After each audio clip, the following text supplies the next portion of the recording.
As things return back to a semblance of normalcy in this country after the last 2 years, what does that mean for Latinos? Come on, yo. Come on, yo. Come on, yo. The slant. Yeah, but isn't this the unplugged version? I don't know. I think it's the unplugged version. All right, Paulie, let's go. Paulie here on the Latino Slant. Hope everyone is well. And in this video, I can count twice in the Latino Slant's short history, twice, including this video, that where we have dedicated time to COVID. Now, let me say right now, I'm not a medical expert. I'm just some brown guy that loves to share music, films, TV, books from the Latino culture. Occasionally, we touch on social commentary as well, but this I tend to let the experts and other people talk about. Now, what prompted me to talk about this and what we're going to get into is a I saw a tweet from a much respected Chicano activist that I followed for years, and I'm like, okay, I'm gonna give it a read. And while I agreed on some points, some others I didn't, and I'm like, I need to talk about this. I'd like to just talk from my own experience on on a few things, and then let you guys depict the entire article, and we'll just take it from there. And I would love to hear your comments. And yeah, so let's bring this article in from the Hill. Latinos can't accept a return to normalcy that turns back the clock on progress. So yeah, this is written by this is an opinion piece by Matthew Schneider. And in looking him up, I believe he's the senior health analyst policy person at Unidos Us, which used to be National Council for La Raza. And what I want to do is I want to focus on two paragraphs here because this is a very dense article. There's a lot going on in this article. And like I said, some I'm with, some points I really have problems with. And here I want to just read these two paragraphs, and then we can discuss. Any discussion about a return to normalcy must recognize that normal is what led to the disproportionate suffering Latinos and other communities of color experienced. Latinos are nearly twice as likely to die from COVID 19 compared to non Hispanic whites. As Congress debates what to do next, more than 152,000 Latinos have died from the pandemic, and Latinos make up nearly 1 in 4 cases. Okay, so my mind automatically starts going, well, why is this? Why has this happened? And I can tell you from when this all began in LA County, I follow the numbers, and sure enough, week by week, month by month, the numbers of Latino cases and deaths were disproportionately higher than those to whites, blacks, Asians. So not just whites, but everyone. And this is a huge county, and I was just looking. Those numbers always really haunted me, and like just what is going on. And I have a couple of theories, and they're just mine. I'm basing it on personal experience here. Let's read one more paragraph. Normal was a world where Latinos had the second highest rate for those without health insurance. The rate of uninsured Latino children was moving in the wrong direction, and immigration restrictions on programs like Medicaid and the Affordable Care Act marketplace disproportionately impacted Latinos' access to health coverage. Okay, so I'm taking it Snyder was talking about the norm, how it was before. Now, he included immigrant families. I'm gonna assume he's including um, legal and undocumented immigrants in this argument. And even if he's not, I'm gonna throw it in there, right? So those two paragraphs really had me going. Just had me, thinking about families, my family's experiences the last couple of years, and other friends and family as well. So I wanted to get some data to kind of, I wouldn't say support my theories, but make them plausible. Make them, like, here's my opinion, guys. What do you think? And and here's some numbers. So let's go to the CDC and bring up some of these numbers that Mr. Schneider is talking about. And I kind of want to break down a couple things with you guys because it's just, again, you know, this has really, captured my attention. Okay, so here is the risk for COVID-19 infection, hospitalization, and death by race, ethnicity, updated February 1st, 2022. This is the CDC. This is their official page, right? And you see the numbers here: cases, um, 1 in 5, 1.5, 1.5, as far as Hispanic hospitalizations and deaths. So on the bottom,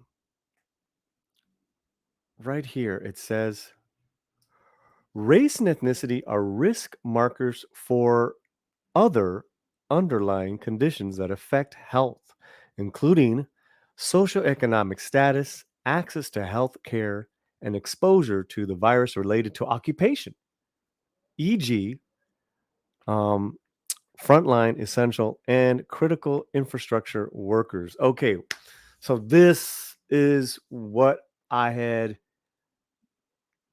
been over the last couple of years, always in my mind, right? Thinking about is how is the Latino, the ethnicity of Latinos, a risk marker? And I have some clear definitive answers. Now I talked about also the here. Let me make my head even a little bigger than. Yeah, there we go. Now, I had talked about another video that I had done, and video was easily over a year ago here on the channel, and I'm going to link it. It's with Mexican Iron Man and Loki. The article was how Luis Guzman, the actor comedian, talked about not only is COVID a killer in the Latino community, but there are other killers, and we're not talking about those.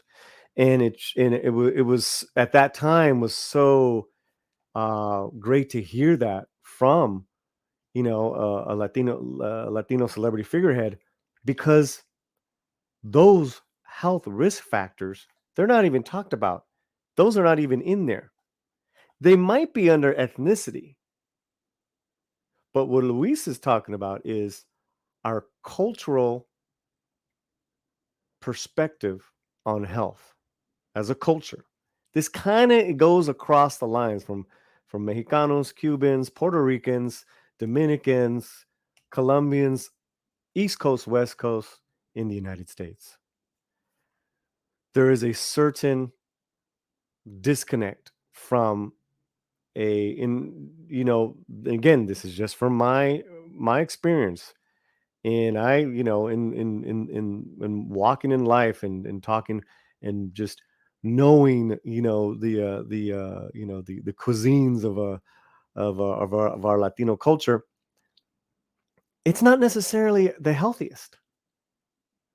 So what I would like to do is break down what I think the CDC is kind of missing in this, but also too, what they've said in here, just in what I've highlighted, backs up my thoughts.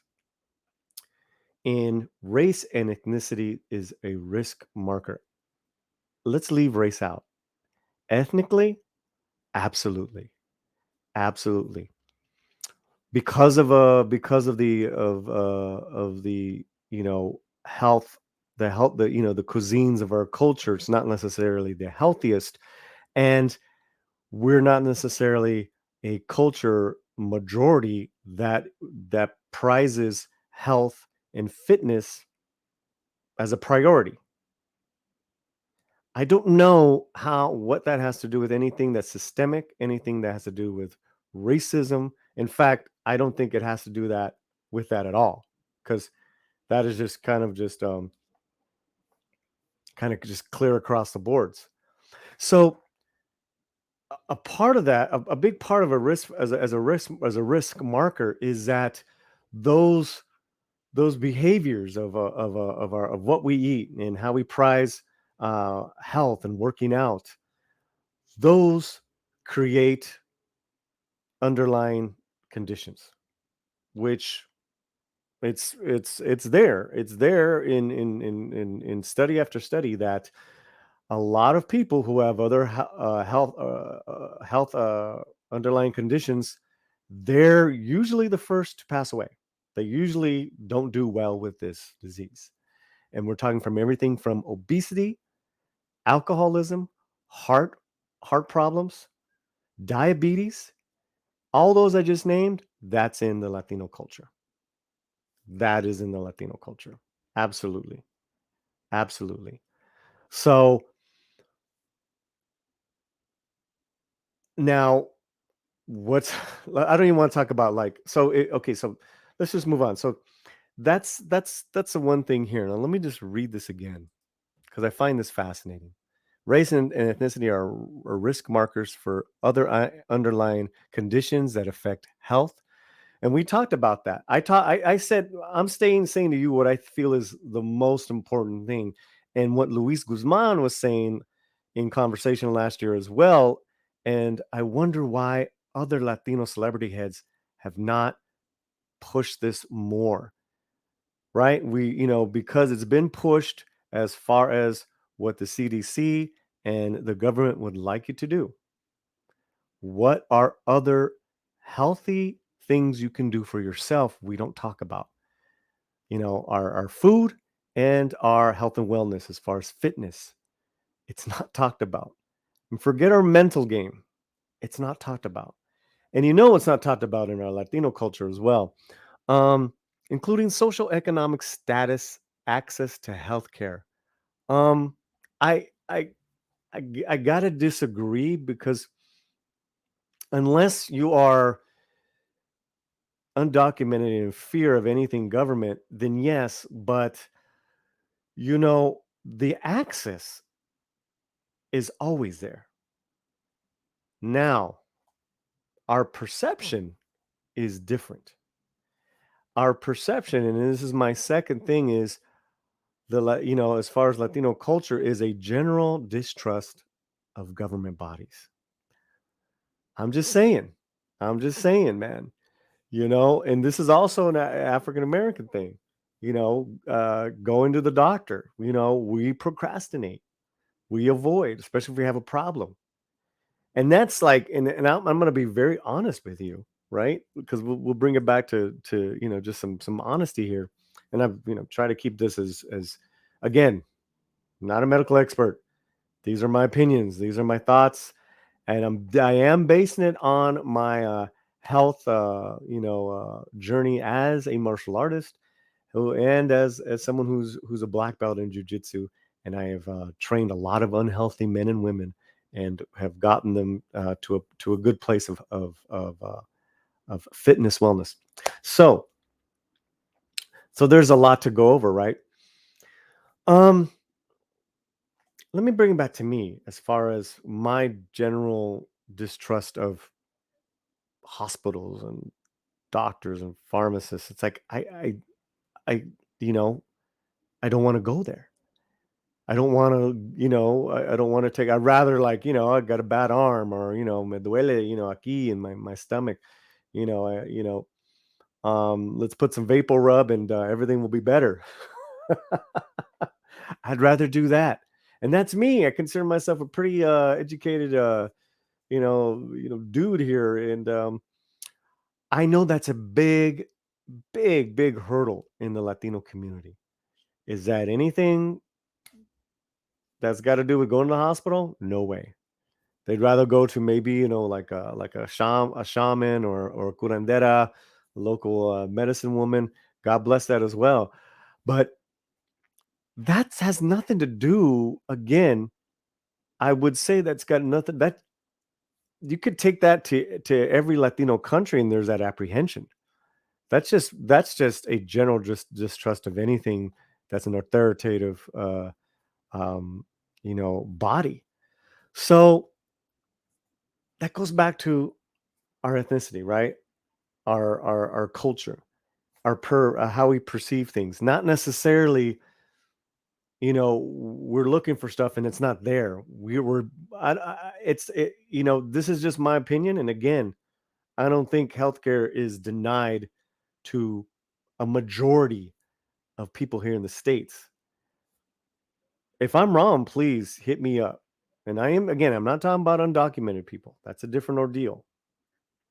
Okay, fantastic. I hope you're enjoying this, and I really hope that you can get me some great comments. And let's make this. Let me see, what do we do here? Trying to turn this. No, no, no. There we go. Let's make this a little big, and let's go to this other socioeconomic status and access to healthcare. I'm going to tell you that, poor people, living under that line, they're always going to get the short end of the stick, and that's just unfortunate. And um, what I really don't have an argument on that. I really don't have an argument on that, other than you know, people in poverty. There's so many complex reasons why people are living in poverty, generational poverty. But it seems that the ones that escape poverty uh, excel, and bring their families with them, especially the Latino community. I think what I wanted to say just about socioeconomic access to healthcare. Again, it's just that phobia.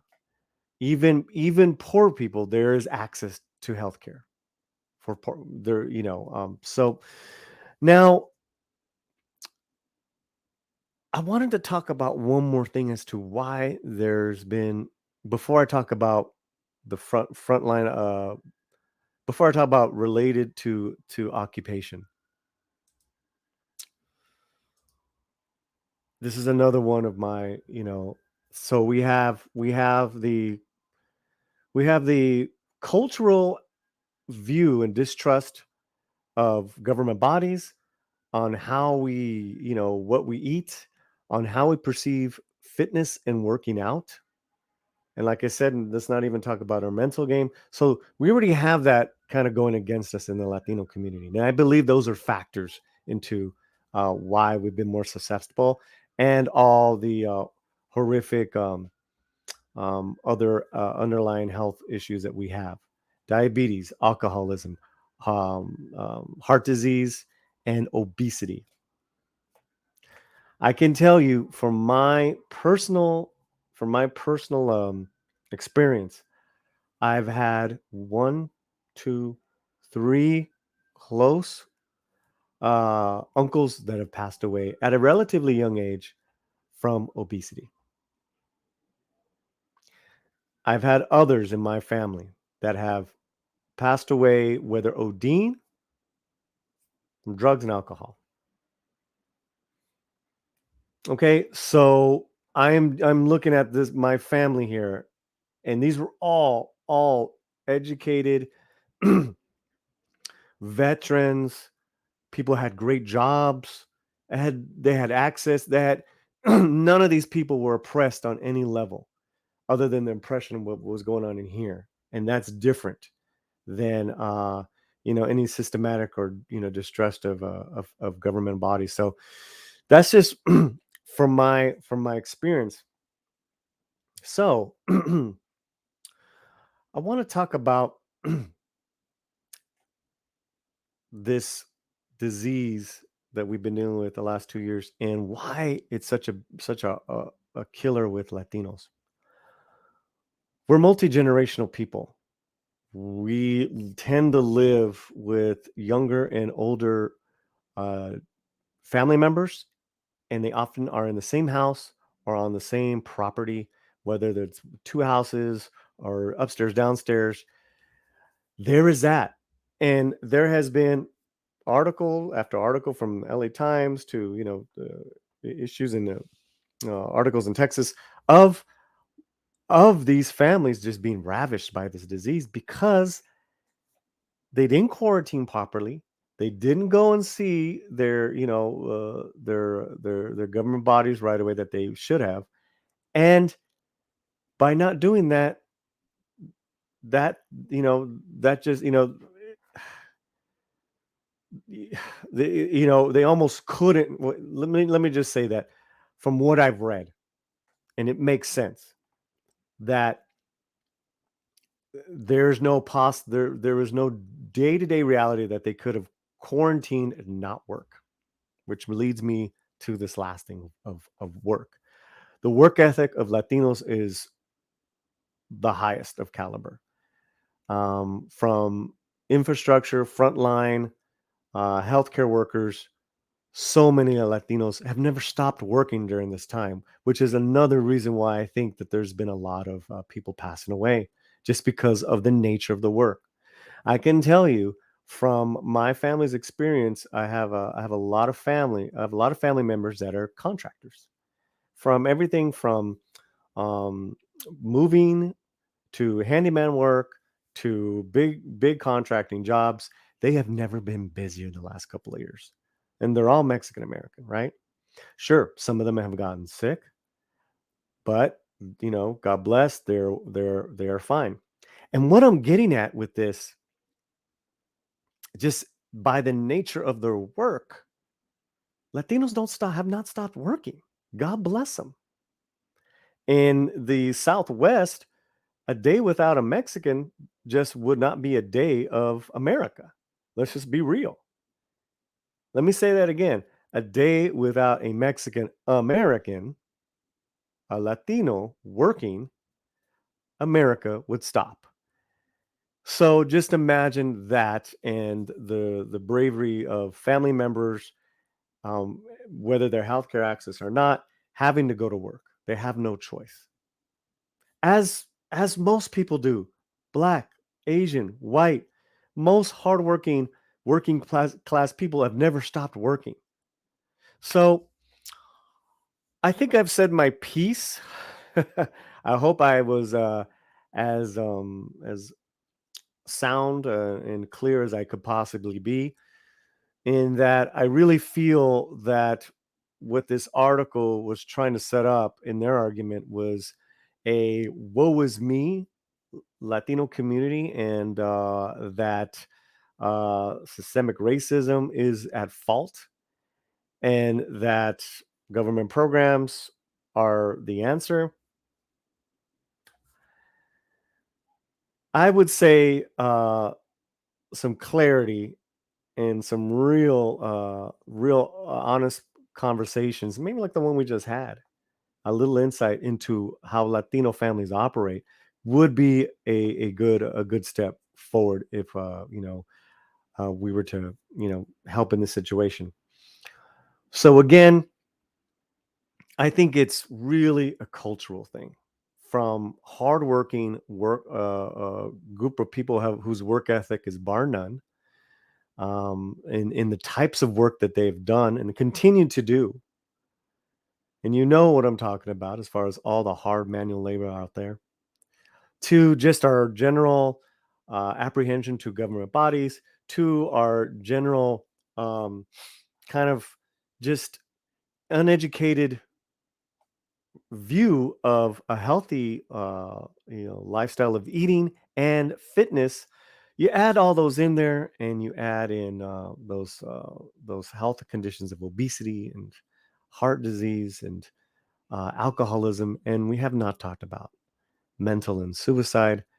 It is a big deal in the Latino community, and more of you Latino celebrity figureheads, you need to be speaking out and speaking in support of the Latino community, and what can you push forward that's a realistic conversation, and not an article or a a social media opportunity to virtue stand on your milk crate.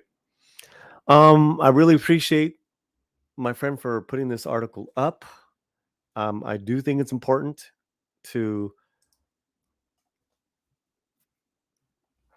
just read and know everything that's out there, and you formulate your own opinions, and also to talk to people who who don't agree with you.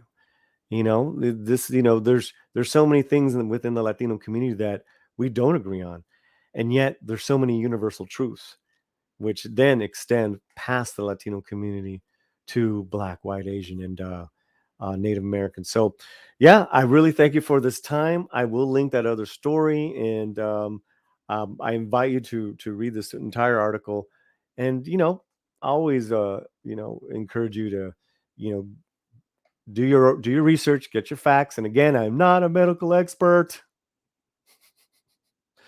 God bless, and wherever you're at, keep your slant muy fuerte, very strong. Peace. Come on, y'all. Come on, y'all. Come on, y'all. The slant. Yeah, but isn't this the unplugged version? I don't know. I think it's the unplugged version. All right, Paulie, let's go.